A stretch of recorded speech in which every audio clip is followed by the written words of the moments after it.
think we would either have to kill Alton or he would peace out, and then Josh was like, "All right, I'm making another character from Right, the." that's what I'm saying.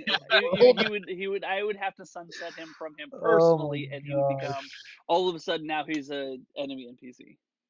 But the every 2 episodes, another character. Yeah, I know. right, I'm gonna have to start building. Actually, I had other just characters that I had hide behind created, the but wall there's of actually bards. one that I created a very long time ago that Mm, I am thinking about creating, but I would need to talk to you guys about that because I created a custom feat for it.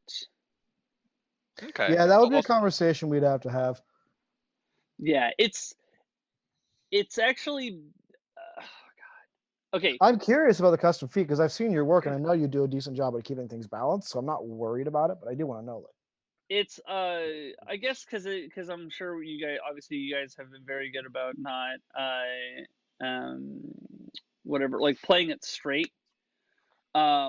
But and this isn't a secret compartment thing per se. I mean, I guess it is to a certain degree, but because it's a mechanical thing, I would want to talk to you about it.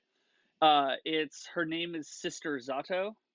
She is a monk and who is blind, but she okay, is like Zatoichi, so you don't know that she's blind. And what I did was essentially is I created a feat that is similar to observant, except for it balances out her blindness. yeah, So I could show it to you later, but if she if what something happens to Alton again, and I just and the Winds of War becomes a Joshua meat grinder machine, then I'm thinking that I welcome, want to make her my next character. welcome to If you guys are okay Volohi, with it. the Joshua meat grinder. Yeah. Uh, Just because, like, clearly. if you have another character die, then clearly that's what's happening, and it's a thing, and Yeah. it's got to keep happening. But mm. yeah, no, that's great. That's funny. Yeah. If she die, or if Alton dies, or like I said, if you guys had done that to Alton, then that was the one that I was thinking about doing next. So, as much as this has been a bottle episode, or is kind of supposed to be, some of these things are long lasting. We have a long lasting connection with the Bright Moon family. We have a dragon that is a potential ally. And we have, I believe, somewhere around 7 magical objects we were just given. 8 Uh, technically. 8, yeah, that's a It's far a cry okay, from so being it's a self-sustaining, bottle, I but guess. Bottle in the terms of story. right. But there are Um, definitely things that do add to balance and options available to the players now that have changed. Oh no, there's a thing up there. What's it say? official one has a dragon mount. On has a dragon mount. Oh, I Yeah, see. where Um, that's. I don't yeah, think that's she's gonna yeah. let you have them. And I didn't want. So the thing is that you guys technically don't ever have to use Sorgal, Well, no, but but I thought it would be really cool that you guys, as DMs, could tap into her at the highest levels. I think all of us DMs have held certain things in our pockets, certain secrets we have about what's Right. going on in our games, in our sessions and NPCs we've introduced. And the only time we've ever had to let that information out is if another GM comes to us and is like, "Hey, I need to know a little bit about this." Like in the case of Right. the orb and the helmet, I've come to Drew and said, "Hey, I need to know a little bit more about Zarkon. I need to know a little bit more about this orb. Um, let's hash that out." And and he'll be like, "Oh, this is all the information I have," and then I give it a cursory glance and then do whatever I want with it. Right. Right. Yeah. uh, but I've got to honestly say, all the information you've given me, Drew, I have not read all of it. I have read bits and pieces and then said, "Okay, I have to do that." I can't remember if I ever put it at the beginning or at the end, possibly at the end, which is a mistake of mine. But I did put this is the information that I have made. If I was the only one running with this story, feel Yes, free to change anything, and I'll just reactively you modify things. did. Um, Also, I wanted to touch on something here real quick because it is a loose end that has been bothering me. Okay. What did we decide to do with the orb after we got it out of that? Didn't the magic lady take it to the magic school, magic agency? No, she got herself blown up. Oh Squidward? God, she did. Yeah. It occurred to me that we never settled that little piece of information, which is not little. So I think a good way of settling that is that on the off time, like in between those episodes, someone from the bureau would have come and Mm. taken your taken your reports about what happened with Ethel, as well as taken the orb for safekeeping. Mm. Yeah, because it's. I'm sure she still reported back to her Yeah, superiors. despite Agner's insistence that he's not even sure if she actually worked for the bureau, she did. She was a bureau Right. person. That was her job. She was trying to do her job. Someone would have come along, and you would have dealt with some kind of bureaucrat or some kind of like extremely harried, like just very, I don't know, depressed sounding wizard who's like, I need to take this in, and you need to give me a statement because one of our agents has died. We'll assume that the Thor post-credit sequence applies, where they've taken it away. It's now in some underground vault, and Uh they've huh. like nudged some out-of-work wizard and just like study this, would you? Right, It's good. I was worried you were like, we're gonna take the Thor post credits, scene that was actually also in Doctor Strange. That made me so mad. In Thor Ragnarok, the end scene is the conversation that Thor and Strange have about No, it's it, oh, it Lucifer, and about in Loki. Strange. I think that has the seed in Thor Ragnarok. Oh, right, right, uh, right, right. Yeah, yeah, you're right. Other way around. But either way, it made me so mad because I'm like, this is legitimately a scene in the actual movie, and you put it in post credits.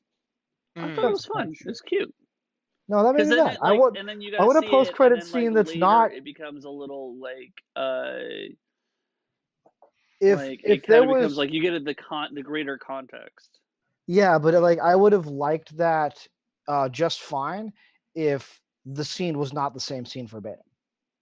Mm. Well, yeah, I That mean, I was can my see It problem. that. was a Well, separate thing. it was and it wasn't because It they was did like add a in lot. Ragnarok they expanded on the scene, yes, but Yeah. it Mm. was the whole thing where he's like, where Thor's like, or Strange is like, yeah, my job is to like protect people, protect the planet from people who come and mess shit up, and your brother comes and messes shit up, and then a second later he like opens the portal, and Loki lands, and he's like, I've been falling for 30 minutes. That was Yeah. the scene, and I'm just like, no, give me something new, give me something exciting, not exciting, Mm. but just new and funny. Well, they did because they did the whole bit where he like kept on like teleporting or like around and like That Thor was was like, "Oh, But I like stop that in doing that." Ragnarok. That was great. That was fun. Yeah. Man, I feel so proud of myself because I have probably watched 6 of the 18 Marvel movies, Hmm. but I think 4 of them have been some of the most recent ones, like Strange, Ragnarok, Black Panther, Spider-Man: Homecoming, and uh, Infinity Infinity War. Wars. Hmm. I Hmm. watched all 5 of those, so I've watched more than 6, but still, like, not a lot. I think less than 10. Um, and I'm feeling really like, so I watched the original Thor, the original Captain America, Civil War, the first 2 Iron Men. I think that's it. So that's 10 Okay. Hmm. of the 18. But like, I don't feel like I missed very many beats. Maybe Winter Soldier would have been important for me to watch, but like, I don't need to watch the third Thor movie. There's basically to keep up with the Marvel films. Or You second can Thor, sorry. you can survive on a like is it cliff notes, cliffed notes, well, whatever you guys have in America, which is like the little book that summarizes Yeah. things Cliff for you. notes. Yeah. Uh, we don't have those over here. We just have summaries. We don't have a Yeah. brand that does it. Anyway, yeah. So basically, Winter Soldier, Shield is no longer there. That's and it ruined the Agents of Shield TV show for a few seasons. I don't Uh, know. I don't know if I would say ruin. I like the change. I liked the ending of the first season. I think it showed a lot of talent on the showrunner's part to roll with that punch.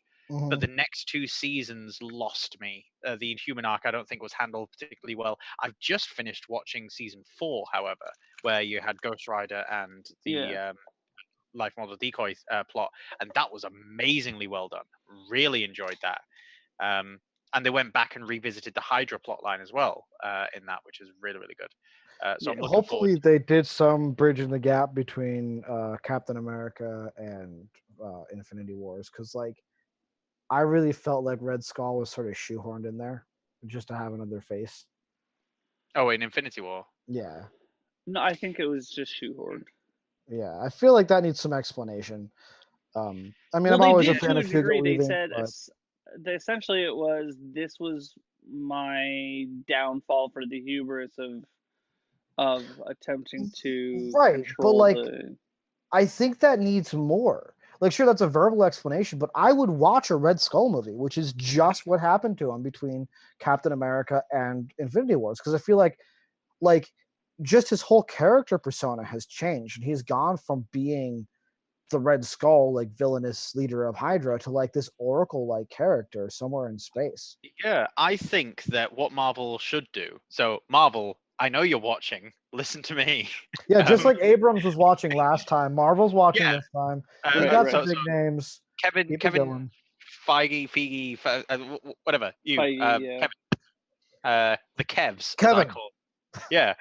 the Kev, So the the Kevster. the Kevs, the just Marvel like one-shots, you used to have those, and All Hail the King, I think, was the last one that I've seen, where you got a Yeah, they bit more did. with They them. stopped doing that. Yeah, just to have one of those about Red Skull. Just give us like a 5 to 10 minute, like cool.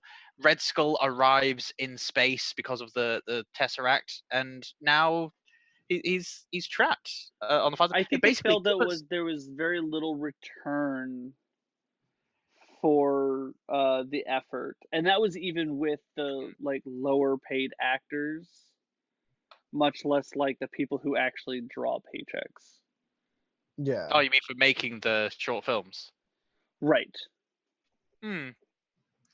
And so I think Suppose. that's what a lot of that I think a lot of that comes down to is they just didn't feel like there was because they also had the WHIH reports, and there's a YouTube channel on that that has What's all the that stuff. WHIH? I've literally I forget what movie it was, but I literally watched the MCU from beginning to end. I maybe it was in prep for Infinity. No, it was in prep for Thor Ragnarok. When I say the entire MCU in chronological order or release order, Mhm. Hmm. everything in release order, including interrupting in between episodes of Shields, and Hmm. then going back and forth in Shield and Agent Carter. I watched Hmm. in release order the entire MCU, and I feel, and that included they had like the WHIH is the like news channel, and they released some like news All right. like things, Oh, I didn't know and that. I watched it all, and I feel like I think they just felt like they didn't get enough return, Hmm. Ooh, and excuse me. so they don't do movies, I think, because I mean they already released 3 movies, and that's just Marvel, There's a certain and point where content becomes too much to yeah, sustainably follow, and what happens there is you then have a potential of losing an audience. Look at Critical Role, for instance. Like, I will never go back and watch season one of Critical Role because there's just too much there. It's hard to jump in mid-season. A lot of people who wanted to get into it jumped into the beginning of season two because it was the right, start of something new. right, There's a level where your content saturation is too much, and you won't build an audience from that. It's part of the thing that like I think we even need to start looking at with uh, our current game, and that's why these episode structures we have are so great with the rotating GM, because although there's backstory, each hmm, structure is fairly episodic, each episode, right, even if the episode lasts several sessions. But it does make it the more backstory is in place, the harder it is to jump in and really be part of something and understand what's going on. Well, Yeah. and I think Uh, even we do, especially because we do the what call it, group therapy. Right. Um, like my That mom does create jumped in. continuity for sure. Yeah. My mom watched this last episode because it was me, and that's what moms do. Yeah. And um, she felt like she got enough information, not all of it. Okay. And there were some That things that she didn't catch, but she felt like she got enough. that's good to know because group therapy, as I've discussed with you guys before, is something that I've considered moving to paywall status. But if it has a valuable purpose in that it creates enough information for people to come in new and feel like they can understand what's happening in the story, then it is a valuable thing to have on the air. My concern was that it was taking up a half an hour of game time. No, it's very much so. The thing that she didn't like about my episode was because uh, there was a lot of in the first I think couple of sessions. There was a lot of it was slow to pick up Yeah. because of how story beats working and mechanical the mechanical aspects that she didn't know that existed in D&D. mm, That is the thing that I've wanted to try to address in our games is trying to hide the mechanics a little more. Just because like a good example, I was talking to my brother, he goes back and he watches these, and we were talking about your first session, Drew, mm, your first episode, and he was talking about you were experimenting with the initiative system, and mm. he was saying he felt like that bit of mechanics brought us out of the storytelling element and became too mechanically focused, Okay. and killed some of the suspense of disbelief. And he also made the point that we are stuck somewhere between being a humorous, hanging out at the table with some players, podcast or stream, and telling a serious story.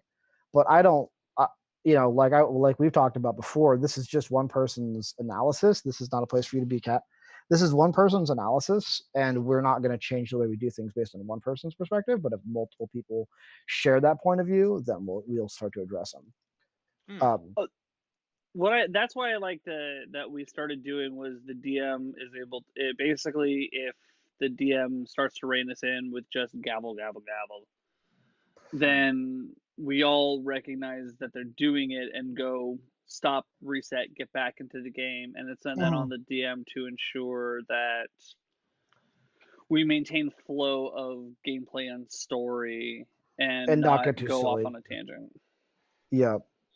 We definitely did go off on more tangents in the earlier episodes than we do now. I distinctly Right. remember my first session running that we didn't record. There was a time that we got to talking about politics for like 5-10 minutes, and it was like, okay, Right. we need to stop and get back to the game at a certain Right. point. Exactly. And I think too, one Which of the other things that I think will help too is in becoming less mechanically focused is uh trying to do more things in the background. And the mhm, things that like we did that were slow on the uptick that were kind of mechanically inclined were things uh uh like long rests, and she didn't understand the point of why a long rest mattered. And so when I had you guys do long rest and we were discussing the narrative aspect of a long rest and why a long rest is important, and then how slow everybody was to get up and stuff like that, that was an aspect that she didn't understand why was in there as a yeah, person who does not play D. why or does not play D&D.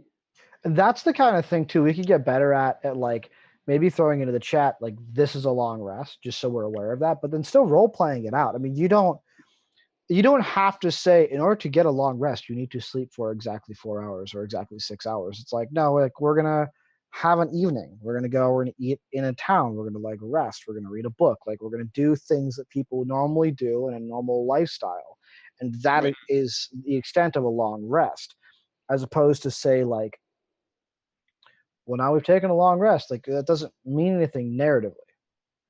Yeah, I suppose that's part of the appeal of fifth edition over fourth edition as well. Is that fourth edition acknowledged this is a game we're going to use game language, whereas Right. fifth edition masks the in some cases even identical mechanics, but Yeah. with It was natural narrative language.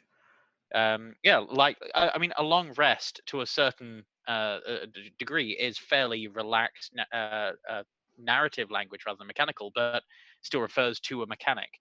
Hmm. Right. But of course, um, our constant use of it, as we were saying before, in subcultural groups, you'll get certain phrases sort of transforming their meaning. When we say long rest, we understand we mean the mechanic, so our use of it will be in sentence structures that don't quite match how everyone else uses the term a long rest. Right. Um, Right. but yeah, downtime, having a long rest, things like this can be augmented with supplementary narrative. So things like just before suggesting something like this, having some description of why this might now be a thing. Like you guys have been climbing for a few hours, you're now getting to be out of breath. Your muscles are starting to feel tired. Do you want to press on? Hmm. Um, at which And point we, that could be a thing where like if we need to, for those who play the game, could be like, yeah, we press on. We all take a level of exhaustion. We can also sort of agree quickly for Mhm. group chat, level of exhaustion. DM just throws it in group chat. We move on, or we could say the language. But again, like a level of exhaustion is a terminology thing that people who don't play D&D aren't going to understand. And Because you again, even just as terms of like a terminology, you guys are starting to get exhausted. You're getting exhausted. You are exhausted. You are extremely exhausted. yeah, Whatever. And so you're still using the terminology, but we can translate that. into a way that sounds more narrative, so that Right. the And I also like audience sees a the narrative. way Yeah. that you guys did your short rest with the meditation, because Hmm. we had said short rest in the first. We said, okay, we need to take a short rest, and everybody did the healing or whatever they needed to do and reset stats. We just said short rest. Whereas after the second trial, uh, someone That said was a I review. need to meditate. Oh, you yeah, do. just Yeah. 2 seconds. I just said, Eric, I'll be back in a minute. Yeah, yeah, go for it. Yeah, you're fine. No, yeah, yeah. I mean, being the monk of the group, Eridu is like, look, I just had this like traumatic ordeal. Like, I need to just think about it. I need to meditate. You guys meditate with Right. me. So yeah, that's a great point. You use in character descriptions of like, all right, like I need to sleep. Say the session that we kept going through where Drew kept forgetting that he had a level of exhaustion because he didn't sleep all night. Like Right. he could have just been like, I need to sleep. Like my character cannot sustain any longer. He just needs to sleep. And we could Right. all understand, okay, like the group is going to take a long rest. And even though in that moment, narratively, like we took a long rest, like Drew specifically saying Eridu's or On is not going to sleep. Uh, it's the reason why I gave him that level of exhaustion because it does create a situation where, like, yeah, not sleeping at night is a big deal. You go one night of sleep, and that's going to affect the way you think and function the next day. Right. You do that several times, and you're going to be at a state of mind that is not connected with everything else around you. And but that's also the same in the same way that we can also describe that narratively and saying instead of saying you gain 8 point in Mm. exhaustion, which is kind of jarring like for Yeah, D&D players that makes sense, but it's jarring for people who are not. You can say yeah. You like you lay tired. you stand there and like you're sitting there in bed, and then like suddenly someone knocks on your door, and you just like you realize just how exhausted you actually are, Well, and I would then go like you could go like, oh well, you're uh because like what was it? One of them was disadvantages on attack rolls and ability checks. I believe that is the very first exhaustion. Right. So you Yes. can just like literally you can just say you um we Not sure. probably also means that we should start changing the word advantage and disadvantage. But you can I say mean, for the sake of right now because we haven't come up with a word, you can say, "Oh, well, take disadvantage because you're tired." yeah. You could even mask that not in the wording, but in the sentence structure. Like you will have Right. advantage in the situation.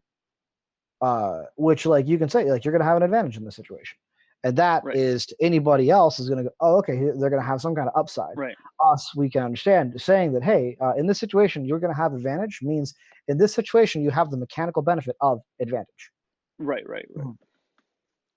Um, And I think but just yeah, just coming down to either those way. terminologies as a group and understanding when we say this is what we mean. Right. So Uh, we need to create essentially a conversion, a linguistic conversion.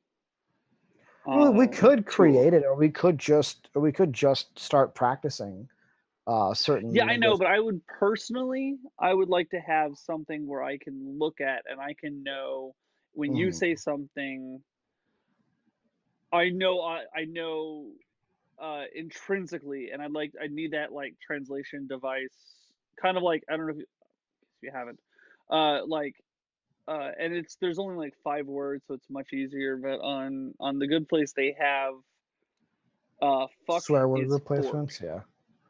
and bitch is bench, and so it's only like 5 words, but like they had dink and it wasn't really explained, and dink is kind of a weird word, and so it wasn't up until I went to a website looking for there I was hoping they had a longer list of swear word replacements.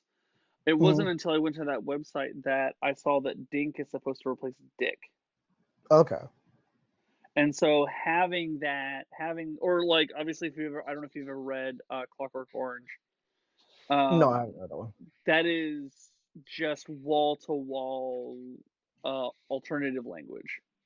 Mhm. And so even if you think you've caught it all, you've still only caught 25%.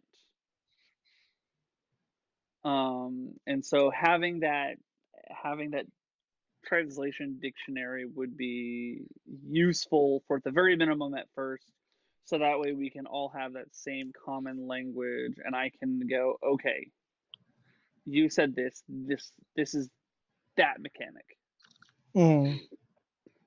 even Yeah, if it's just definitely makes sense because then it does like mean that there's no. Did you just use the word advantage in the statement in a normal situation, or like did you actually mean I have yeah to creating right. this? I'm not Hmm. wording properly, but I know what I mean.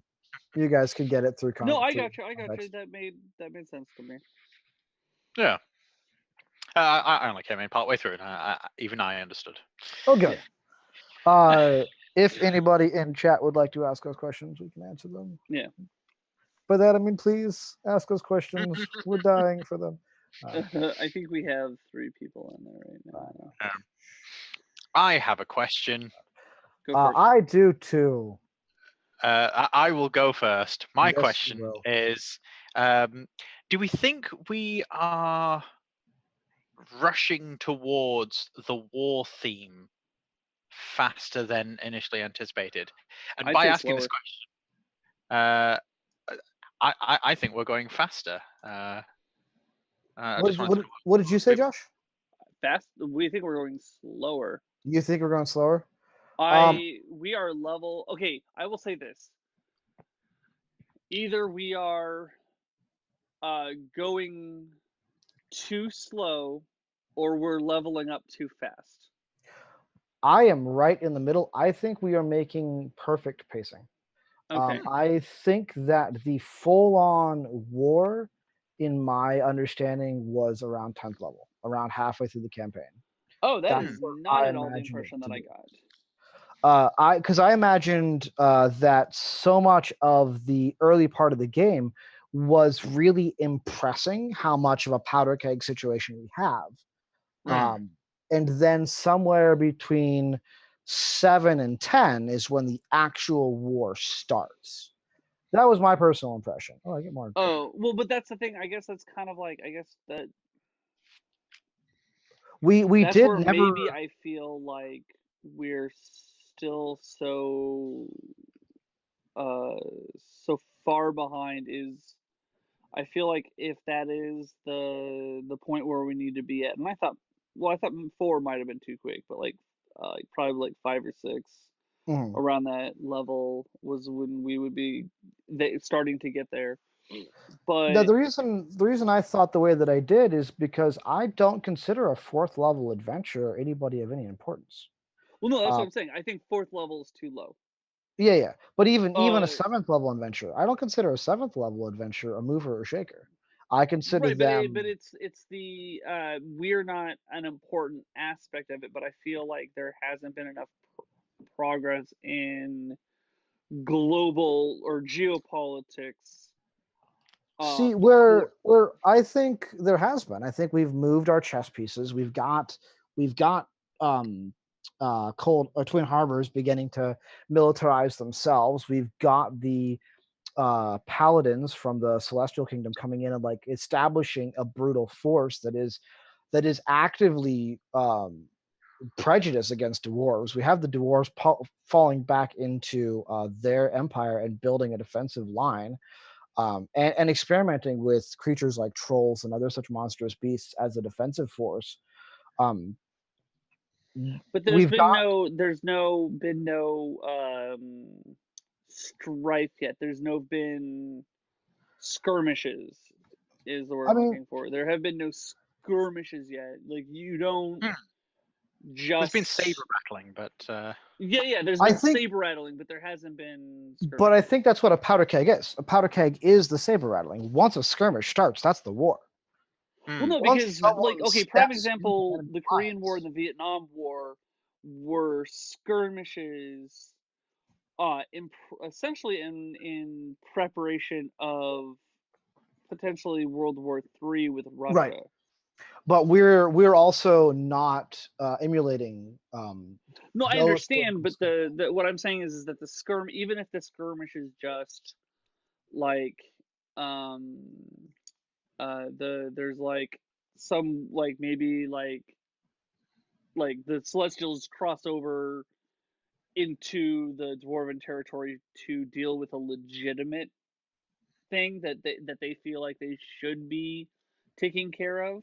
Like maybe Well, there's some raiders in the Dwarven side, and they cross over into the Dwarven side to take care of these raiders, and then they pull back. That's still a skirmish, and I feel like that we haven't hit that yet. We haven't had that escalation, and so I worry um, about essentially getting I the I think return we of have. the or I what? disagree. I think we have had those. I think that I have already alluded to the paladin group that I've actually shown it through uh, Agner's dreams. The paladin group that Agner was part of that like ran raids on dwarven towns. That is a tense situation that's happened in the past. It's not something we've personally been a part of, but there was also the battle in Twin Harbors where the dwarves came in and the drow came in, and essentially the dwarves and the drow turned on each other because the drow were being kind of skeevy, but they tried bringing in a weapon of mass destruction into Twin Harbors. Um, But we that and the assassination and the were assassination. Those are precursor. Those right, were um those are what caused the tension. right. We have not had anything like you're talking about as a direct outcome from the tension. Actually, I feel like what's happened from the tension has been a step back. Both sides are Mm. bolstering, are pretty much like they're both posturing right now, Right. and that's what's Uh, happening. my personal view on things that I was hoping to dive into in the next episode, so I don't want to say too much, but was for um, there to be a feel a general sense of a negativity towards the war itself, and the way I Mhm. was going to achieve that was through the war being exacerbated by a third party. Uh, Oh, Essentially. And so it's not really the fault of those actually fighting the war, despite what's happened before. So the tensions are high, and like you say, everyone stepped back.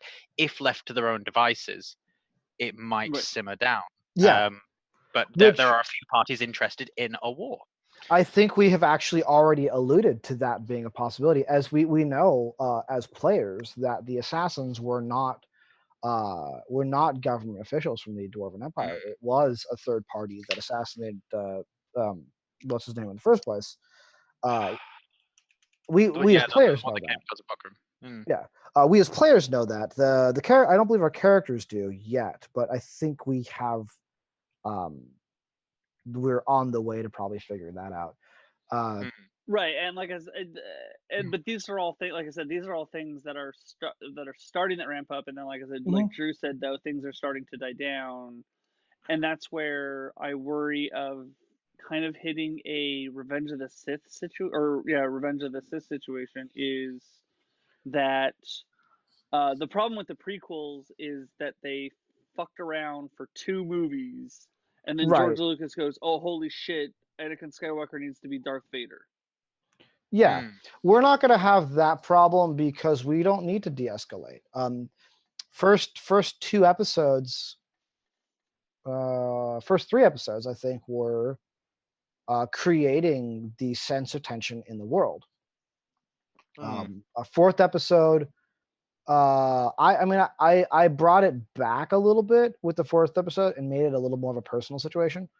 Um, Like, so the fourth episode actually did not escalate anything on the global scale at all. right. Uh, and then, of course, this episode has de-escalated. This episode, though, Josh, I think is created, and I have questions for you about the economy of these people.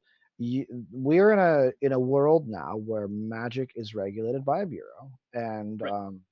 and uh, so magical art objects are not huge, and they're all being monitored and routinely kept up on, so that But disasters the don't bureau happen. is currently voluntary, It also does not extend to the Silent Seas.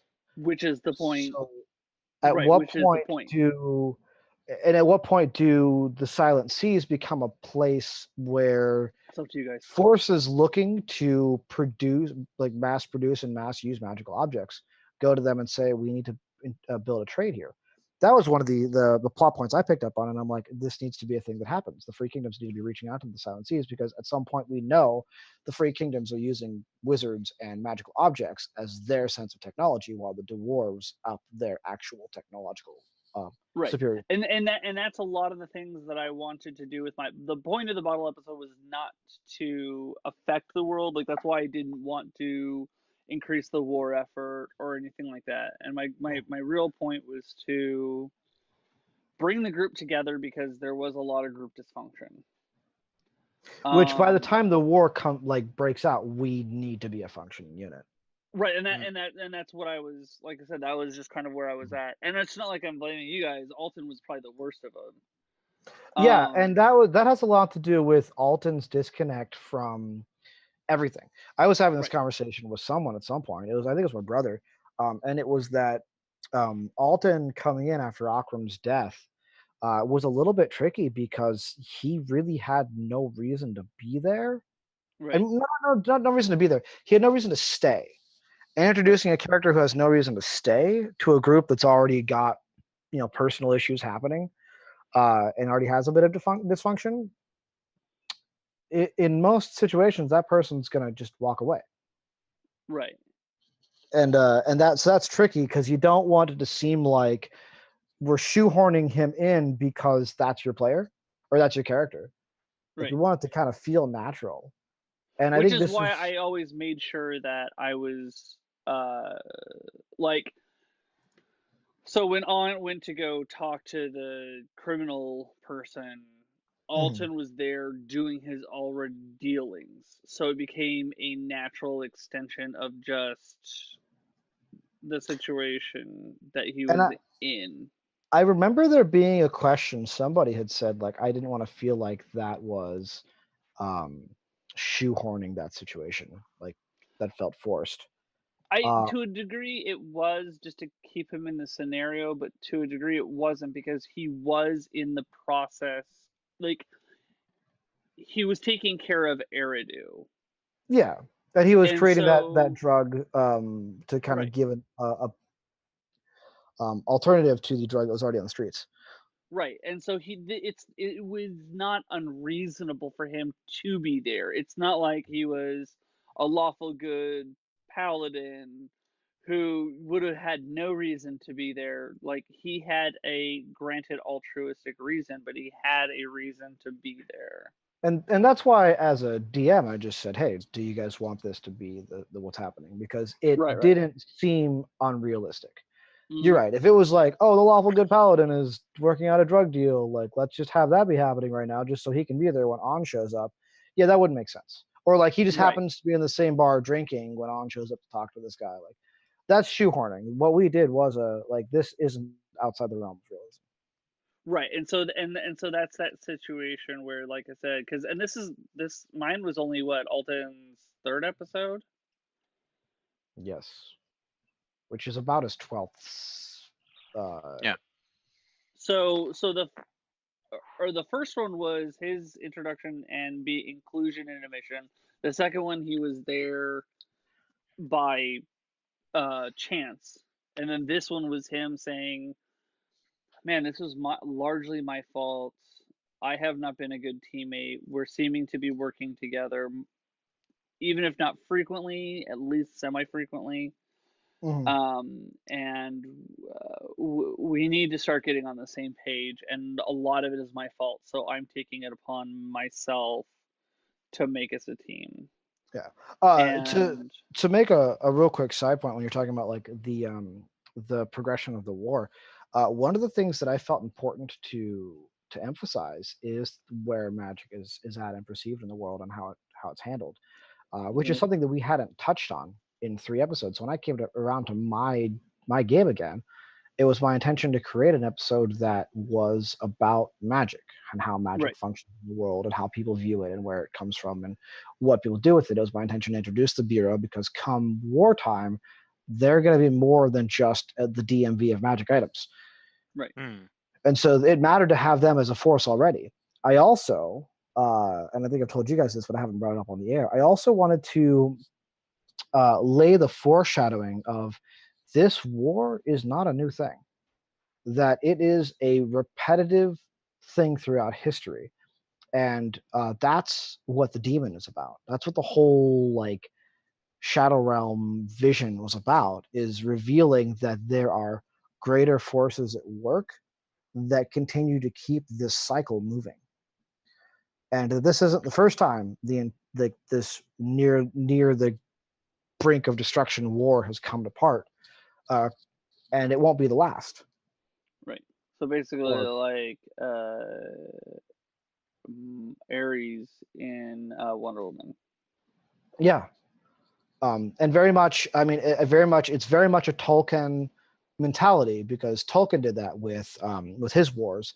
Uh, the war in Lord of the Rings mirrors the war of the four armies from uh, the Hobbit, which also mirrors like the war against Sauron in the first place Right. that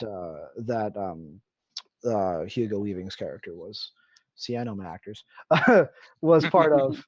Um, and so like I wanted to impart that, and at the time that I had written the episode, I was researching the demon, like the demon war, the demon and the devil war. I can't think of what that's called, but from Forgotten Realms, just the clash between demons and devils, and I really liked the context that not Xanathar's Guide. What was the latest one? Uh,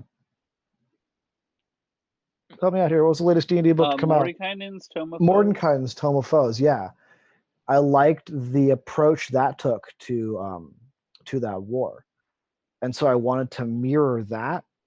But like, this isn't the wars that demons and devils are having. This is a proxy war that's happening that mirrors those kind of wars. And Hmm. the one war that I'm really looking to mirror is the original Celestial Tiefling War. Right. Hmm.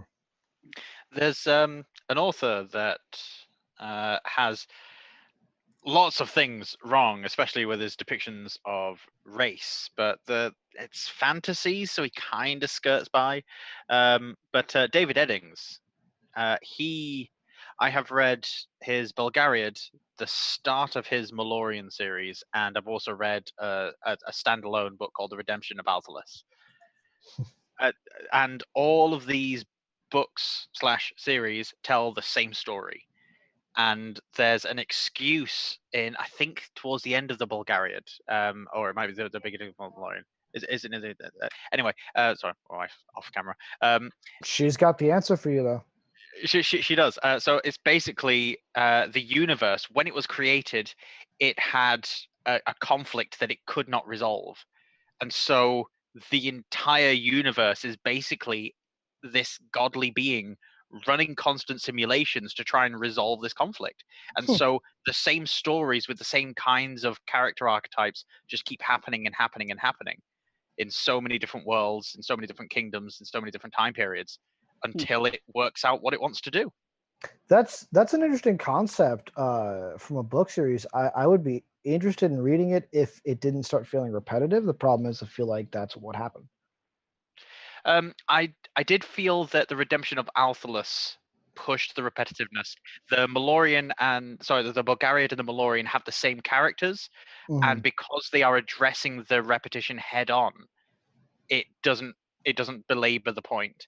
The redemption of Althalus hides the repetition well enough, but it was about halfway through that book where I realized, like, oh, these are just the same characters from the other series, and this book isn't addressing that at all. I think basically the author worked out that he had a single story that he could tell well and decided to address that head on with his Bulgarian and Malorian series, but then just cash in on it. Yeah. Which, sorry? No. Oh, yes. So can you guys hear? So Robin? You'll have to translate. We don't Okay. understand, Robin. Okay, so David Eddings, the author, he's not the smartest. He lost all of the original manuscripts for his works because he found a clear liquid running between his car and his home, and he didn't know what the source of the liquid was, nor did he know whether or not it was petrol or water. So, to test whether or not it was petrol or water, he decided to light a match and throw it in to see what happened, I'm gonna and guess it his was house caught water. fire. Oh, yeah. Well, I mean, I know water's flammable. So yes, not the smartest man at all, but I have some of his books on my bookshelf. I'm gonna see if I'm gonna test them. I'm gonna pour some water on them and see if it burns. completely scientific. I approve. That is not my way of saying this story makes me lose a little bit of respect for this author, but the story makes me lose a little bit of respect for the author. I will There's also the fact that still, his wife helped him write the female characters because he's not very good at yeah, that. I'll still read them for sure. But like, Yeah. I had one of the nicest compliments. I've always been concerned about my own ability to write a female character because I'm not a female, and I do not want to just misrepresent females in my own writing. And I Hmm. had a friend of mine, I was talking to her about draft I was working on, and one of the main characters being female. And she's like, I am really excited to see you write a female character. I think you would do a great job representing them fairly. And I was like, that's really cool because that's exactly what I'm terrified of doing. Yeah. I I do think I enjoy. think the big thing is just writing a female character like a person I was about to who say Yeah. just George approaches R. R. problems Martin's differently. quote. Yeah. It's like, how do you write good female characters? It's like, well, first, I think of them like a person. Yeah. Yeah. I've enjoyed as a quote. That's a good one. Yeah. A lot of people are like, oh, you just write him like a male character, but like that's not right either.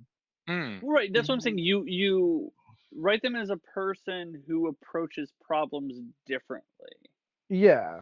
Women And I think, approach problems in a different perspective, just in the same way that if you're American or German, you approach those problems differently, or even American and English, how you approach a problem is mhm. hell. If you like a Oregonian and a Texan, Yeah. like No, I these are agree. all Like, things that who you are, the where you come from. accumulation of who you are affects how you approach things. Mhm.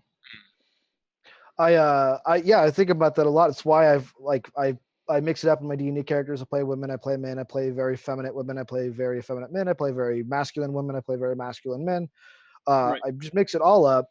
Like Eridu. Eridu is a very effeminate man, Right. but Hmm. also Eridu is assertive and Eridu is strong-willed. Um, Eridu stands for what he believes in, but Eridu deals with a lot of self-doubt, and he's a real character. Right. Then I played Mala for a one shot with Nerdarchy, and she was a very masculine woman. In fact, the whole point of that character was to create a woman that is beautiful, but not by any of the like Western ideology of beautiful. She was large, she was bearded, she was like very mothering and very kind. But also she like carried this burden of being hunted by paladins and feeling like whoever she spent too much time with would also in turn become the like focus of these paladins Corey, and she didn't want that, and it just made a real character out of it. And I started realizing like, yeah, that's how I write female characters. I give them goals and ambitions and things they care about. And by playing female characters in D&D, I've sort of overcome my worry about misrepresenting females in novelizations. Hmm. That's really cool. I enjoy it. I think it's great. It's also why like for instance, I am not pansexual or whatever she is. I cannot think of Pansexual is probably the closest. closest. Um, Hmm. Yeah. yeah, polyamorous is actually the one I was going to go with, but I'm not pansexual or polyamorous. I'm straight Right. white guy, Hmm. and so I wanted to You're challenge my white. own.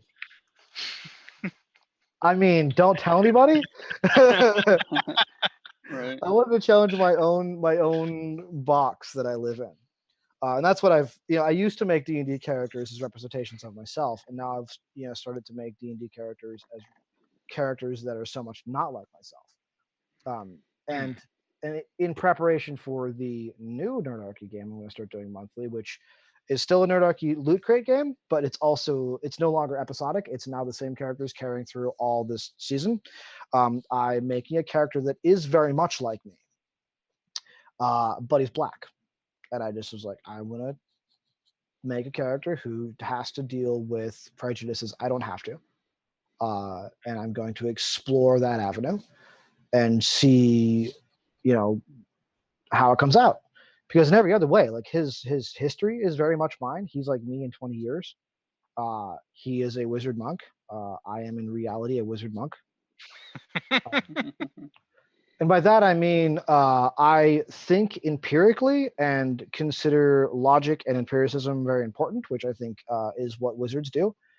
Just the difference is that we have science in our world and they have magic in theirs. And I do taekwondo, so doing martial arts automatically makes me a monk. Of course. Yes. Yep. Clearly. That's just Uh, how that. It's how it works. It's logic. It's empirical Yep. logic. It's exactly like if you just are wearing a robe and carry a toy lightsaber around, you are a Jedi. This is yeah. Facts. It Hmm. is true. I've heard that. Yep. I'm trying to think of what I remember seeing. Oh, it was Agents of Shield. There was an obvious Star Wars reference. People landing in a jet, someone walking down a ramp with a big black cloak, flanked by stormtroopers, and the person they were meeting was a hermit wearing a brown cloak. And I was like, I see what you're doing, Marvel. Doing more Star Wars references. I like it. Hmm. Yeah, I like them when they're subtle like that. When you've got people doing like pop culture quips all the time, it gets a little unrealistic because it's rare that I actually encounter pop culture references in my everyday life. Right. They are few and far between. But yeah, little Not visual for me. things like that. But Josh can I? lives a pop culture reference life. Oh, especially Yeah. like because I grew up in high school. I did theater all 4 years, and Oh yeah. backstage was much to the annoyance of our theater teacher. We would go to like an area where you couldn't really hear us on stage, so it wasn't a big deal. But the entire play, if you weren't on stage, it was basically one long Simpsons quoting contest. Oh, and like anybody who's been in theater in the late '90s, early 2000s, you don't go through theater without quoting the Labyrinth at some point. Oh yeah, Someone just goes, "You remind me of the Babe," and then the whole cast chimes in, and the next thing you know, you're singing "Dance Magic Dance," and that's just how theater works. Yeah, it's that, but you're in a creative medium where you are emulating actors because that's what you're doing. right. Of course, you're going Yeah. to be living a pop culture world. Yeah, and I Yeah. just being a writer type person and being an actor, like just my whole world is pop Mhm. culture. So Mm. I remember one time, me and my mate Jordan were watching The Labyrinth on repeat. We'd stayed up all night. I think, yeah, this was when Spider-Man 2, the game, came out, and mm, we bought the game, and then we went to the cinema to go and watch the film. And this was like my seventh or eighth time of seeing it in the cinema. And then we went home, played the game, and we stayed up all night playing it, and then we watched The Labyrinth like 3 or 4 times. And by the fourth time, it was getting to midday of the following day, and we were quoting bits of The Labyrinth, but also we both, like, after the end of the third or fourth viewing, we could swear blind that the line was, "You can't defeat me, Sarah. I'm David Bowie," which is not what he says. He says, "I'm the Goblin King," but Mhm. for some reason in our sleep deprived minds, we're like, no, he says his own name, right? And it was like this Mandela effect thing. We just were utterly convinced of this. Mhm. And so, of course, we had to watch it a fifth time. That's funny. Yeah. The just the fact that you reference the Mandela effect makes me happy. I Uh, think that that's the it's one of the silliest things I've ever heard, and mm, yet like I've seen it in my own life a bunch.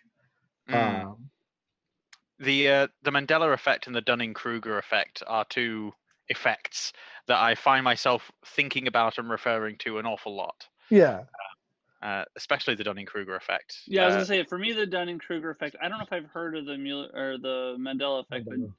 the Dunning Kruger effect is I don't say it out loud because then you have to explain what it is to people, and then there is a very delayed insult that happens. Mm. Yes, because people that don't know about it, but then when you tell them, they then realize that they are at one end of the spectrum or the other for you to have And brought it up in the first place. in order for me to illustrate my own Dunning Kruger situation, you guys all just took the assumption that I knew what that was, and I do. I just didn't know what it was called, so I had to Google it real fast. Uh, you see, because your understanding was that I was at the same level that you were at, but Mm. mine was down here going, I don't know what that is. I do know Uh, what that is. I just didn't know what it was called. mm. That's all. Yeah. But yeah, so for, I suppose for Josh's sake, the Mandela effect is named as such because a whole bunch of people, uh, unrelated to each other by any measurable means that we've managed to discern, all thought at the same time that Nelson Mandela had died in prison. I'm actually one Um, of those people. oh, I also had believed he died in prison. huh. But yeah, loads of people seem to remember news reports or newspaper clippings. They just somehow remember that they came by this information, Mhm. that he was dead, and he wasn't. Yeah. Um, No, he died so like in 2016 or something like that. yeah, fairly recently. And so the Mandela effect describes any sort of mass hallucination, or mass misrecollection, like the Mhm. whole "Luke, I am your father." Right. When he doesn't say "Luke, I am your father," That Well, that one I'm that going to argue is a different conversation because that's a it is one of the weakest examples of the Mandela effect because it has been popularized as Luke, I am your father. right. Well, that and it's so the problem is that it's Luke. The entire thing is a uh, uh, long conversation that happens, and so Right. your choices are quote. 2 minutes of dialogue or condense it down into Luke or I am your father. Also, the reason why Luke, I am your father is so easily quoted and so remembered that way is because in Tommy Boy, that's what he says when he's talking into the fan and quoting Star Wars. I did And that, not know Mm. that. when you put a line like that in a movie, even if you have not seen that movie, guarantee you know someone who has probably quoted that line. Or at the very least, and that's actually I talked about, I think, in maybe even a prior one of these chats that we've done. It's or maybe just in a private conversation with you guys. I don't know which one it was. Um, whenever there was like a someone said, like, someone quoted to me, "You're my boy, Blue," You talked about this, and yeah. I laughed at the double reference. I said, "Oh, that's a good double reference," and they're like, "What do you mean?" Mm. And they're like, "No, it's just from uh, uh, Old School." And I was like, "No, Old School is referencing Reservoir Dogs because Blue in Old School is the old guy, and Mr. Blue was the old guy in Reservoir In the group run through Dogs." books, yeah. See, and I didn't recognize that as a double reference until the last time you talked about this with us as well. It was new Yeah. to me. Mm. And so, yeah, I could see that where that is in fact the case. To me, I just always assume, because I've there's a still lot of not them seen. that do that. Like "Play It Again, Sam" isn't actually, that's not the actual quote in Casablanca. But if you just say "play it again," you may not recognize that it's a reference to Casablanca. And so adding Yeah. that extra Sam provides you the context of, oh, he's talking about Mm. Casablanca. hmm I've not seen that film either. So Reservoir Dogs and Casablanca, I've not seen. Mm. Reservoir Dogs is a Tarantino. Yep. So I mean, In my opinion, one of the only three of his good films. I heard somebody say the other day, in arguing against the quality of Pulp Fiction. Pulp Fiction is a crap movie. It's just a movie that it's such a cult classic that you have to like watch it and think it's good. Is what I somebody once disagree, said. but yeah, That it's a crap movie, or that you have to think it's good. that it's a crap movie. I think it's, No. and this, by the way, is coming from somebody who thinks that, well, can very easily argue that Citizen Kane is by far the most overrated movie ever made. And I've heard that it Um, is one of the best movies ever made, and I have not watched it, so I have no point of context. everyone puts it at the top of their list. It's okay. Yeah, it's on a It lot of is tops. one of the most important movies ever made because it changed cinema. Mhm. It changed, or should I say, it changed cinematography forever. It is, As someone however, who has watched it and studied it, it is a film where I think you can give it a miss. It's similar, yeah, I think, to The Godfather, where all the things that it does have been done in more recent films, and so you can give it a miss. right. Just because we were talking about it, I figured I'd throw this out All there. right. Just scrolling through Facebook, I found that. Figured I might as well share it. Gotcha. Yeah, it is definitely a movie that you can, yeah, if you will, you can give it a miss. It is, because, okay, so the story, you can break it down to this. The story is, a rich guy is an asshole because he misses his sled. And I, that's Yeah. it. That's what you can. And granted, I understand that it's actually a commentary on George Hurst and blah blah blah, and it, right. specifically because of what's his name, who directed and starred in it, Orson Welles. Orson Welles had a personal beef with George Hurst, and so Mhm. Mm. in order to actually appreciate Citizen Kane at all, you have to have a historical knowledge. Right. Um, but that's kind of part of the point, is that it by itself is, as a movie as a whole, it's kind of it's not great a movie. It just has cultural and technical significance. Mm. And so I Yeah. don't think that it belongs on the top of the list. I think that LA Confidential belongs on the top of the list. The thing about important films as opposed to like good films is Yeah. that uh and we're going to see this with things like the Tesla. We're going to see that we've seen this with things like iPods and cell phones. Is that just because something is the first thing out the door does not mean it's the best version of that thing. In fact, it's usually the things that come out in the next few years after that by the competitors that are the Right. best because they have had time to see what the first looks like and to see what went right and what went wrong and then to adjust that. As where the Right. first out the gate is essentially the prototype. Well, And even within a product line. mhm, yeah, So you'll like see you'll that as take well. like the iPhone as an example. The first iPhone was not good, Hmm. but they've made significant progress since then, obviously. And I'm not talking about just in technology, I'm talking about in the way that they approach it. Right. Because they've seen the mistakes they've made in the past, and then they also have looked at the competition and said, "Oh, okay, well, this is how we're going to improve it." Yeah, And all of this is a very obvious veiled allusion to our very own live stream. Critical Role may have been one of the earliest, but we've refined the formula, and ours is clearly superior. Right. exactly. We have this superior actors, superior content, better story, better writing, much more solid GMs. Everything about ours is just Right. better. And our sets are way better. Oh, of Oh, course, Um, unparalleled. yeah. exactly. Well, no, but I mean, well, but then because there are other differences. Because cultural significance is like okay. Another example: Star Wars. I Yeah, like Star Wars. Don't get me wrong. I'm not dogging on Star Wars. It's a very enjoyable film but it's if you're basic. willing to turn off your brain and enjoy lightsaber battles and magic. Yeah, It's a it's lot really of basic. fun. It's like it's Hmm. not complex. It's No. not in depth. Its story isn't veiled in nuance. It Hmm. Yeah. is a fun romp of science fiction that's just like you said. You shut off your brain and you just go in and you enjoy Right.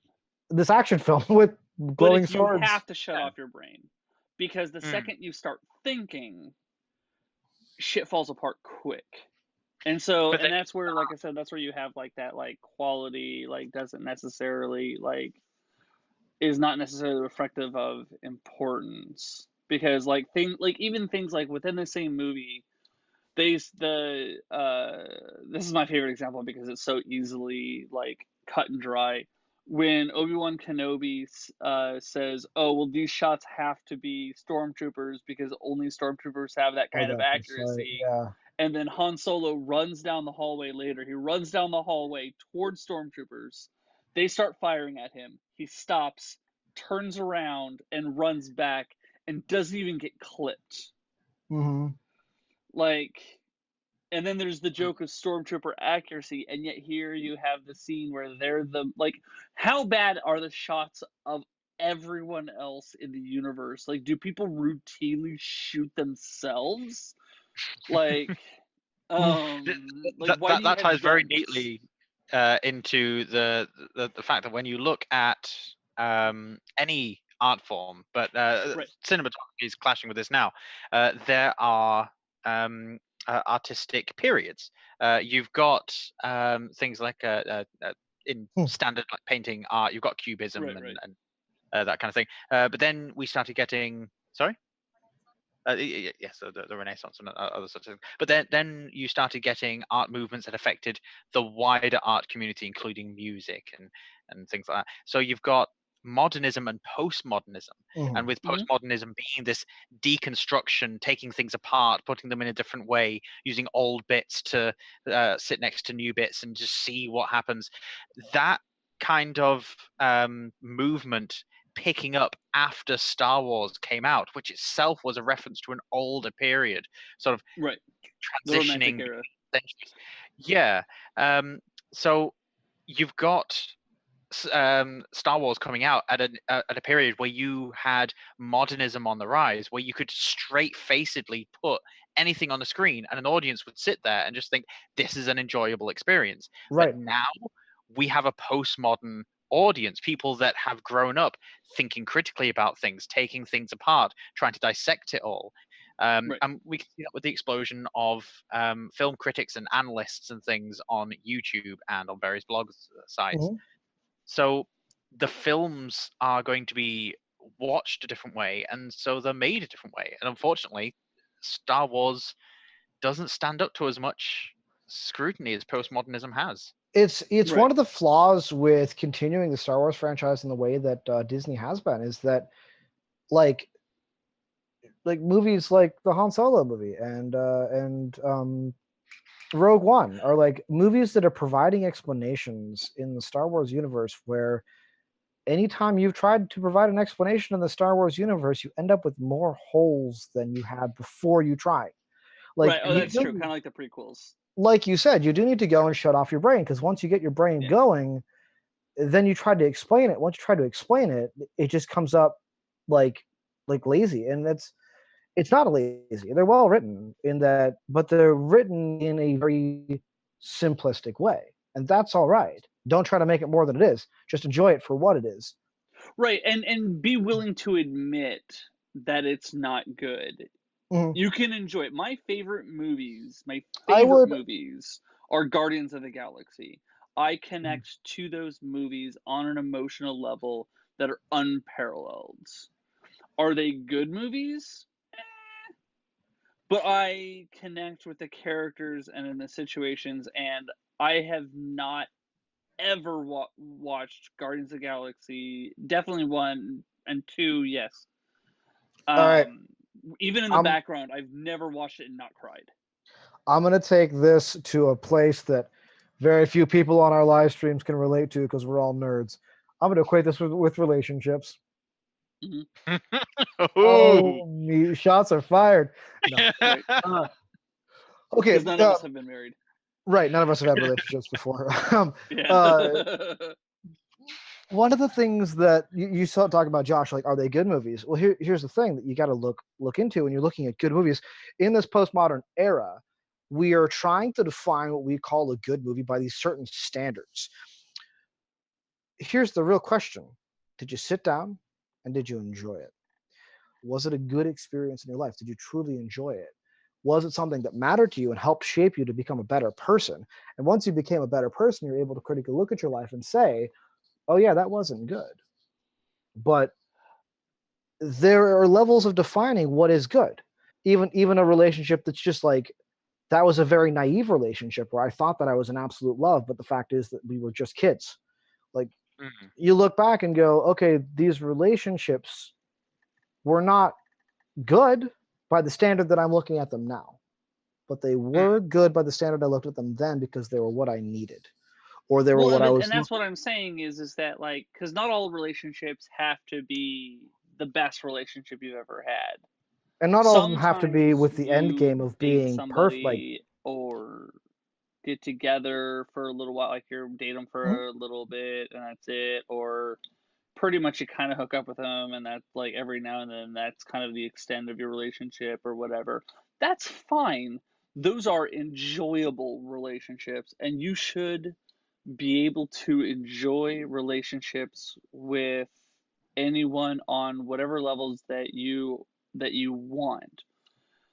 The difference is that I'm distincting is that there is a distinction between good and enjoyable.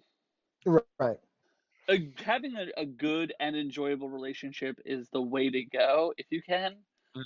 There but are always things that we can learn through any aspect of our life. right, And even a bad that's, relationship. yeah, but it's not But good but for. that's in the same way that you can watch a bad movie and go, okay, well, This is I not can what see I'm where looking for. this Yeah. failed, and now I know what not to do for a Mhm. movie. See, Right. I think my threshold for enjoyable is incredibly low. Like, so long as it is like moving colors on a screen, I'm entertained because I Oh sit yeah. and watch some atrocious films, and I enjoy my experience. Yeah, no, you would second that. But like I old mean, 70s low budget films, I love them, and I don't know why. have you ever just sat and like suddenly the TV's on and you've been sitting staring at it for like 40 minutes and you don't even know what you're watching? Like, that happens. I mean, as humans, especially like when it comes to being lazy, our threshold for entertainment is very low. And I love Fast and the Furious. and I Maybe mean, not two so much, but I own all Fast and the Furious movies, oh, I really liked the first and one. they are terrible. I know they're terrible, and I love them without calling them a guilty pleasure because I'm not. I love watching a movie so dumb that it's okay that a human being can stomp on a parking structure and it falls apart. Hmm. I would like to say that don't have guilty pleasures. Come on, guys. Like, have your pleasures. Don't feel guilty about them. I don't There is know because I'm pretty nothing, embarrassed to enjoy Angel, and I still enjoy it. and yet you're talking about it. Like, that's the point. This isn't for you guys specifically. This is for anybody. Yeah, Like, just enjoy what you enjoy and don't apologize for it. We all enjoy stupid shit. Every single person on this planet has yeah, but liked for me something that personally, is I just am embarrassed for myself right. that I enjoy Angel. I'm like, God, this is a low part of my life, but I will watch it when it's on, and I have been tempted in the past to buy it iTunes. I think that any television program that has puppets in it at some point is just the best. So, Hmm. like this, So you love Don't Joss hug so me. Whedon. I'm scared. yeah, Oh, yeah. that and Dollhouse, just Dollhouse was amazing. That was a really good show. I really Ah, do like Dollhouse. I sometimes I really that's the hate that the Elijah Dushku best one, right? shows Yeah, don't yeah. make it. Mm. But yeah, Dollhouse didn't have a episode. Dollhouse needed a puppet episode. Let's kickstart season 3, starting with a puppet episode. Did it get a second season? Oh yeah, it got 2 seasons, and it was the second season finale. That I mean, I binged the whole thing, so I watched it in one contiguous thing. Okay. I But only watched the. I yeah, didn't know there was a So, second how season. do you I watched the feel? first one, and I don't think I got to the second one. And I uh, enjoyed the crap out of the first season. what were you gonna say, Asa? How do you feel about 30 Rock? I I've love it. never seen it. There's a puppet. There's a couple of puppet episodes, but there's one. Well, there's Definitely an one. episode with puppets in it. That's different. Dude, it's a puppet. It's an episode. He said if there's a show with a puppet But that's episode the in any difference way, between like there's a puppet episode of Angel wherein all of the characters get turned into essentially Muppets. yeah, there's an episode of 30 Rock where whenever you see life through Kenny's eyes, they're puppets, and it's great. Yeah, yeah. Which is like I said, Oh. slightly different. It is slightly different, but it is an episode of puppets. It is an episode wherein puppets exist. Yes. Exactly. Yeah. It's the only reason Farscape is an acceptable form of entertainment for me is because of the puppets. I think it was Henson as well that provided a lot of the puppetry in that. Oh So wow, they I actually had think Muppets. that I'm going to create Drew's next favorite episode of Roll for Mischief because I'm just going to come on with puppets. He's gonna Oh, have I've like got 27 puppets. Muppets for all of the NPCs he plans on Oh, you know, introducing. wait there. Oh no, this is going to be his favorite episode now. Uh, Yeah, I love 30 Rock. It's one of my favorite it's shows. so I funny. think it's like legitimately quality wise. I think it's like one of the best shows on television. I have to say, like it. I don't think there are bad seasons of 30 Rock. I think there might be a few bad episodes, but I Yeah, but don't yeah, think there's because a you're right. Because single it's bad so good season. that you're like, because like usually obviously like a television series, like it starts to get good later. Like it takes a Mhm. few seasons to like really kick off. Oh man, it was out And the gate I'll good. I've watched it and I was like, oh man, that episode was this early. That was a great Mhm. episode for like first season. Oh yeah, like it was a solid show through and through, and I was Yeah. impressed. Wait, wait, wait. So yeah, I'm going to bring these in at some point. I think this Officially, Nice. Drew's favorite episode of Roll for Mischief was not even an episode where we played D&D at all. no, Yeah. It but was a puppets. 3-hour puppet romp. I Right. have been tempted at some point to run a session of D&D with one of these puppets as the DM. So it's still me DMing, but like, obviously not on a Roll for Mischief thing, but like just at home I've been tempted, and I've been trying to find like the right thing. And I was thinking like puppet episode. We'll do like a puppet We should have a bottle episode where we all get turned into puppets and just like episode. have to deal Well, with the world in shiny, glowy, happy ways. it's the thing that every TV show with any sort of sci-fi fantasy bent always has. You always have the puppet episode, the mental asylum, it's all a dream episode. Right. Uh, Now, did Supernatural get a puppet episode? Because I know they got the Asylum episode, but I don't remember puppets at all in that show. sorry. Oh yeah, there's always a Groundhog Day episode as well. Did Supernatural have a puppet episode? I'm sure one of the Loki ones had something. It wasn't actually puppets, but what did they turn them into? I can't remember.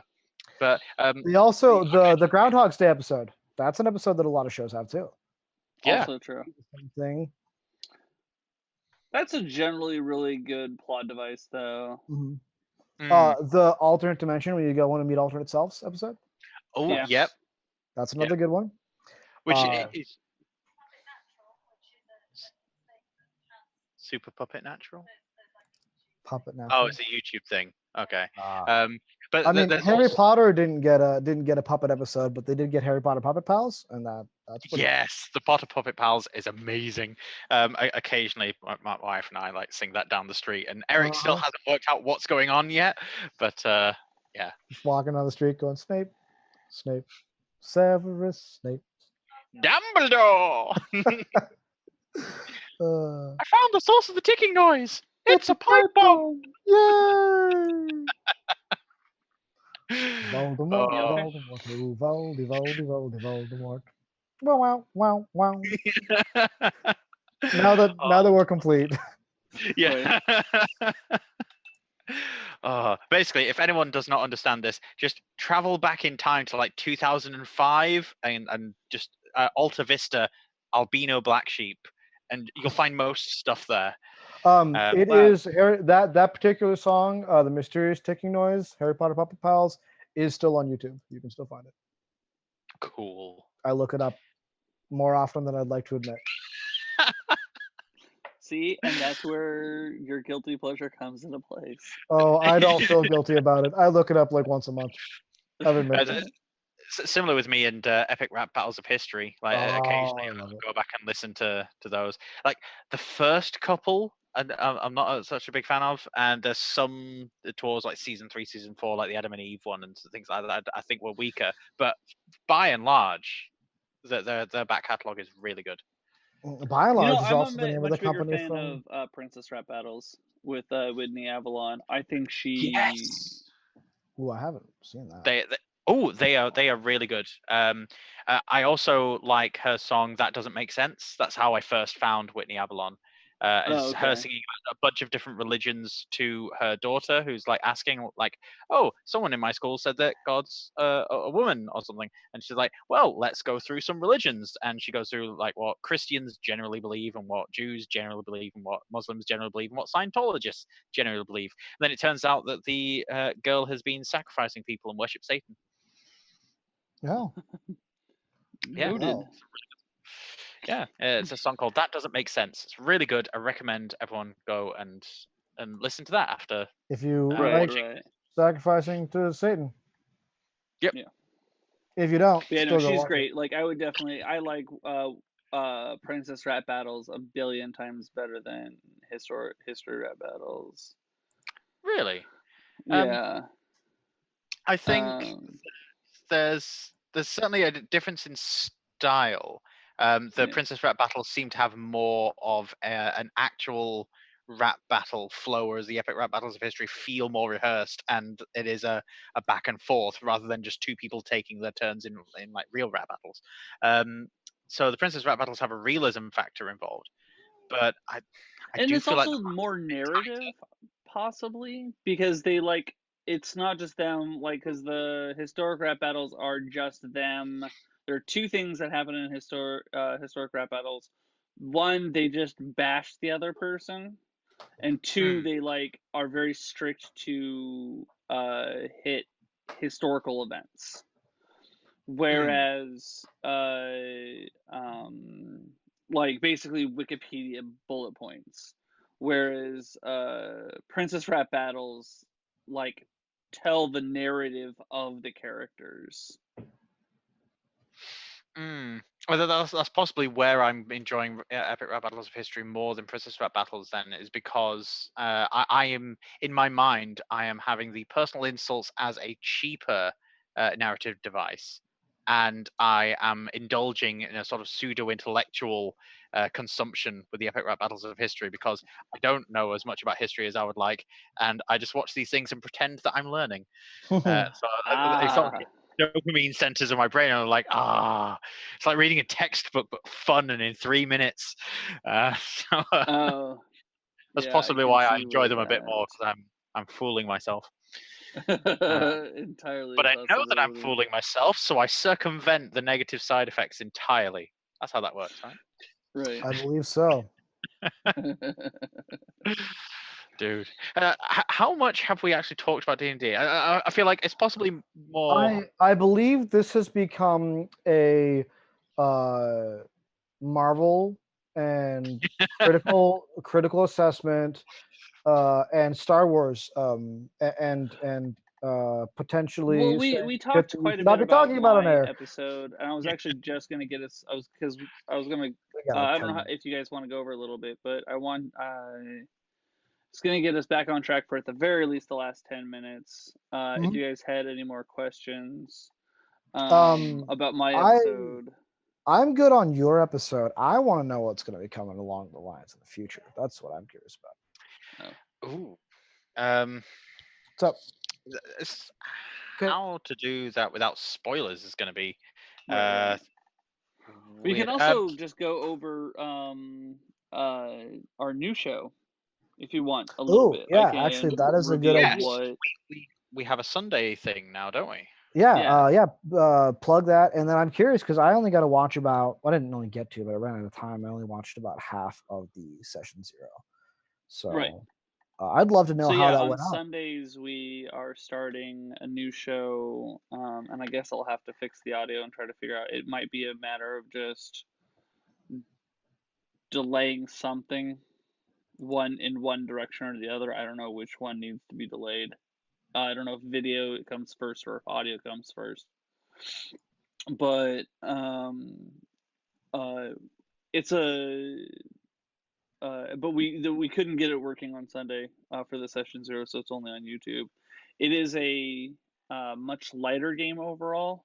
It is called Mischief and Misfits, very much so for a reason. We have our characters are two goblins, a tiefling, and a changeling, Mhm. And and uh, and between all of them, the highest intellect character has a 10 intelligence. yep. Everyone else has got an intelligence stat, which I thought was hilarious. And it's a thing that like we noticed during the recording Right. during it. Yeah, you Mm. guys are talking about it in the session zero, and I'm listening to it. Just going, that's hilarious. It's gonna be Yeah, because we're so talking and like bad. everybody's going through each other's characters all of a sudden, and then all of a And sudden Doug goes, "Oh my God, we're so dumb." the I mean, those weren't his character words, but that was with the the 10 intelligence has got 8 wisdom. So she's gonna Oh, yeah. be like, I'm the smartest one here, but I do not make good choices. It's gonna be so great. I can't Yeah, wait it's for gonna the be kind of really really trouble they get cool. themselves into. yeah. Yeah, because yeah, There we was jumped to I go was on. going to say there was an interesting thing that came up somewhat recently where someone was trying to decide what's the motivation for a bunch of goblins, and I was like, goblins are dumb anyway. They'd probably like raid a bunch of trading caravans, toss the gold aside because they have no use for it. Who are they going to trade with? And they just keep the food. So for them, the food would be really valuable, and the gold would be worth nothing. So you'd be able to just find that lying around. I'd imagine a party of adventurers would probably think differently, and would probably value gold possibly beyond its own worth. Well, I'm and so sure. that's the thing, like some of the things that we did is like it's a much more like so got like the monstrous races are it's very varied. Like you can have feral versions of them and you can have civilized versions of them. Basically, kind of like the way that it worked in the Silent Sea, which I didn't really push that or pick that, but Mm. because so there are two goblins look exactly alike, and they don't know why. I Hmm. do now because I created the reason why, but they don't. Hmm. And the They're like one from goblin, entirely different Doug's walks of life. goblin, huh?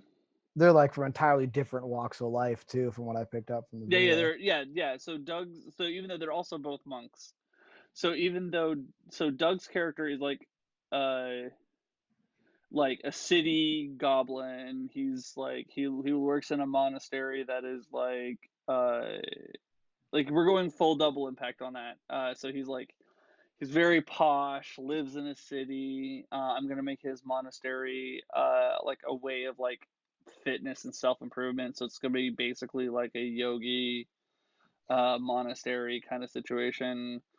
And then you have Jose's goblin Uko, who is like he was taken from his family and forced to fight in illegal, ostensibly dogfights for like monstrous creatures. Hmm. Um, and so you have the two of them that are very different, and then you have Megan's character Sir Damocles, who is a tiefling. What's what I'm looking for? Is Paladin. I was wishing this was the moment that I wished that this game was live and I could have interacted because I wanted to ask Megan if he's named after the sword of Damocles. Yes. Like, Mm. okay, and just why I wanted to know like what that thought process was for her. Uh, yeah. I don't think that it has anything necessarily because I have bits and pieces of the backstory. Mm, I Mm. don't think that the sword of Damocles, the story behind the sword of Damocles, plays into it. I think it's more of a reference. okay. Okay. See, Um, I would do name reference for reference sake. I've done that before, and I've done name reference that comes with a bit of inspiration as well. right, I've done right. both those things, and so I was curious at which one it was. It's more Mm. just name reference, as Yeah. far as I can tell, based on what she's given me. The only reason I thought that there might be more is because he is a paladin. So Right. I No, didn't. I understand that. Yeah. Mm. And I think she said she's thinking about going Way of the Crown, or I mean, Way of the not crown Way of, because or yeah, path, whatever. Yeah. It yeah, was the whatever crown. it The is. crown is what you get. They talked about it. Yeah, yeah. I And was there. Heard it. so, I mean, I wasn't actually uh, there because my phone was stupid and the thing wouldn't work on your end. But nah, it's you can always get back to it because it's YouTube. yeah. It's not YouTube Live, so who cares? Right. Um, but yeah, so she's Ooh. that, and then we have the changeling is a um blood hunter, and Oh, okay, cool. so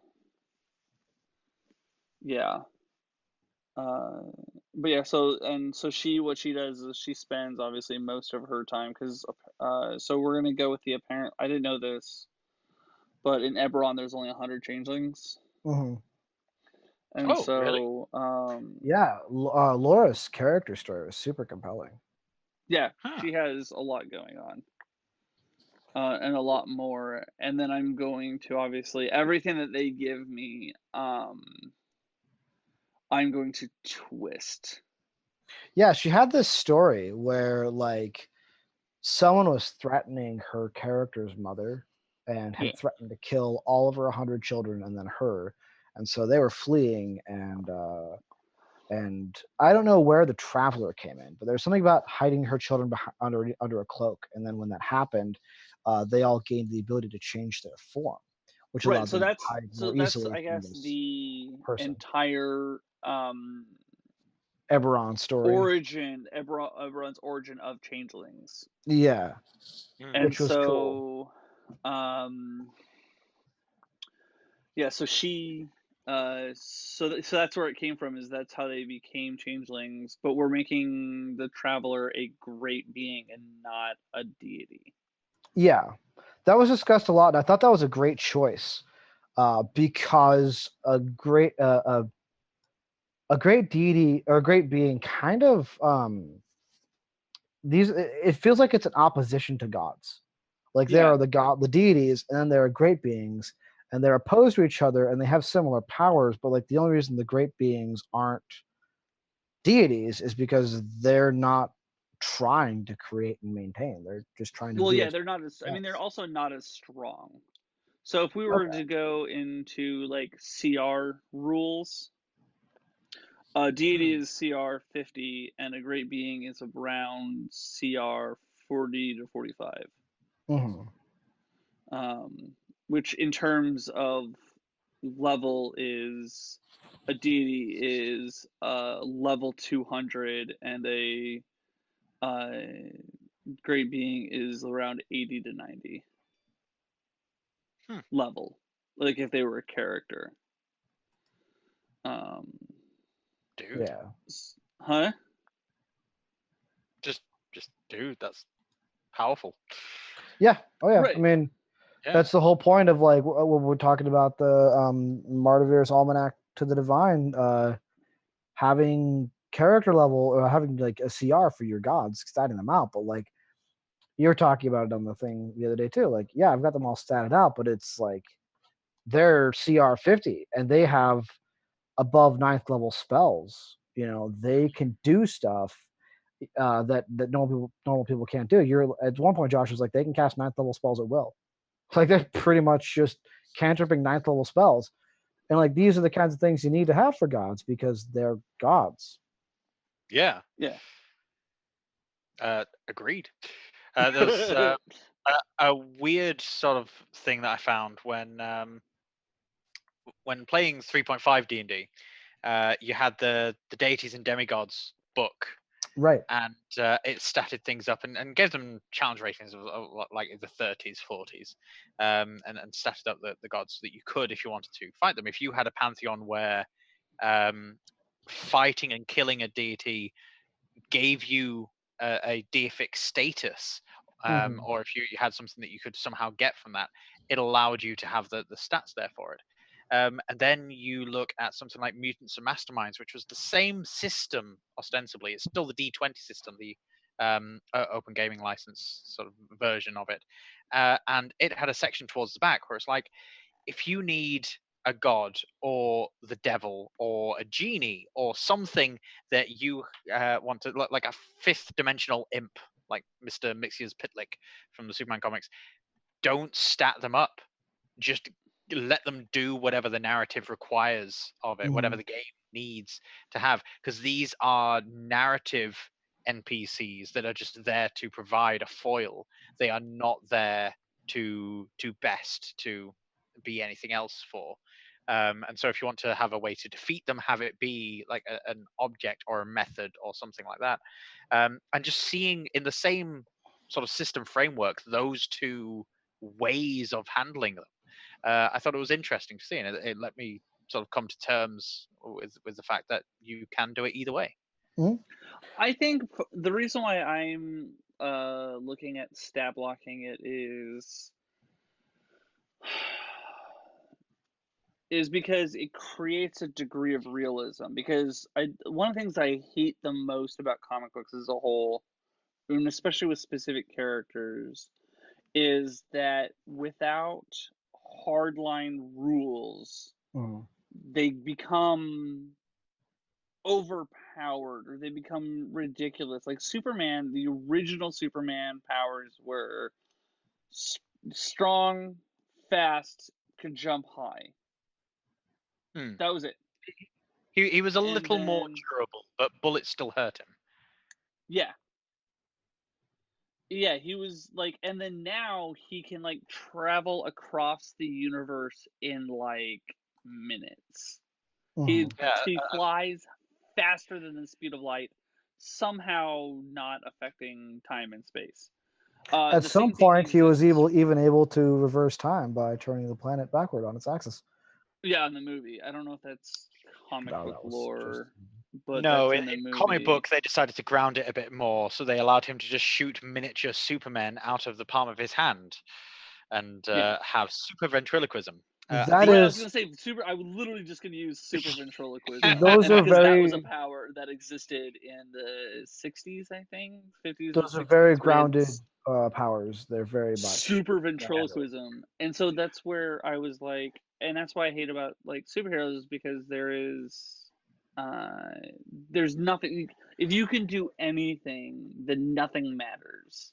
And then you're also stuck with the Dragon Ball Z problem where Yeah, your character it gets powerful, then he's got to have a challenge. That challenge needs to be more powerful than him. Well, then he has to get more powerful to meet that challenge, and you right, end up in this concept like it makes by Dragon Ball's GT, which of course they said that doesn't exist anymore because at that point it was just Goku is the most powerful.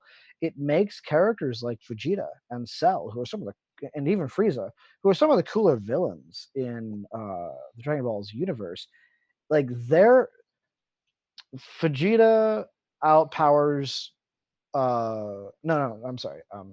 Uh damn it, I just says it. Frieza outpowered Vegeta, and Vegeta was the most powerful being because he's the first one to show up as a Saiyan, in that time. right, And then Cell comes along and outpowers Frieza by a great right. margin. And then Majin Buu comes out and outpowers Cell by a great margin. And it's like, do you get this situation where just like no at a certain point all of Goku's friends just stop trying and they're just there to die so that he can then kill the bad guy, get the Dragon Balls, and resurrect them all. Like that. At what point does it matter anymore? Like who does what? Like nobody else's efforts matter any longer. It's just the hero, I and that's always boring. wondered about that with the Dragon Ball franchise. Why didn't they ever try summoning the dragon inside? Like after they do the wish thing, the Dragon Balls like fly up and fly away, so they have to hunt them down again. Just just have a net. Just just catch them as they're flying apart. Yeah, they Just do save have the smart because one could argue that they could go through like most containers or whatever, but you also Yeah. have like the smartest person in the planet working for you. So there would have to be some she should be able to develop some kind of um tool to do that. And then even if it doesn't work the first time, it's not like they don't just get the Dragon Balls every like other week anyway. So Yeah. just fucking magnets. At, Just at what yeah. point? At what point do you realize the pursuit of the Dragon Balls is coming at such a high cost that you just like go, "Hey, Shinron, can we just not anymore? Like, yeah. pack up your Yeah. balls and leave, dude. Like, we don't want this shit anymore. It Their keeps wish bringing should all have these powerful been to people, destroy all of the Dragon Balls. right? Because No, the that's wish should be for infinite wishes. That is like the default. Well, well, no, like, if it's causing, because if everybody's coming to Earth and right, kills everyone or kills half the planet to get just the to get these Dragon Dragon Balls, Balls, just to like, I mean, yeah, at a certain point, you're just like, no, let's just not. yeah, Hmm. like, or you should do is you should control the Dragon Balls and you should hide them and not because you don't have to use it every year. The thing that I was thinking, I was trying to figure this out. Like, do you have to summon Shinron, or can you just be No, like, that's what I'm nah, saying. we're just You gonna can hide these only the only fuckers? different you it's just you have to have them all together and it has to be every once a year. So if you were to just gather them and you control their placement across the planet or across the universe, then no one else can get at it to create the Why didn't problems. why didn't you just be like, let's just get rid of the power level system? Come on, guys, we don't. This is an inefficient way of leveling. Let's just stop. Well, and ironically, that was the point of level 9,000 Okay. because they were like because there was like these numbers don't matter. It's like, oh my god, he got to level 9,000. That's impossible. Mm. I Now, I apologize, guys, but I am going to have to shoot off because I have a pregnant wife who is demanding food. I was That's just fine. getting to that point. It is after three Yeah, we're at o'clock. We've 305. devolved to talking about pop culture again. Let's call it a day. This is productive. Right, Got a right. lot done. Thank you all for joining us. Next week we will be starting up again, to the best of my knowledge, with Drew's next episode. Yep. We'll all be Yep. level 6 characters. It'll be great. And we'll have magic And then items. we'll sometime in chat, whatever we're or whatever, like what we need, we'll talk item distribution. Are we going to do a chat roulette? Is that going to be a thing we do? That sounds dangerous. We should not do that. No. The answer All is right. no. That's a solid Okay, I'm gonna no. end stream. Thank you All all. right. Have a nice night. Bye. Bye.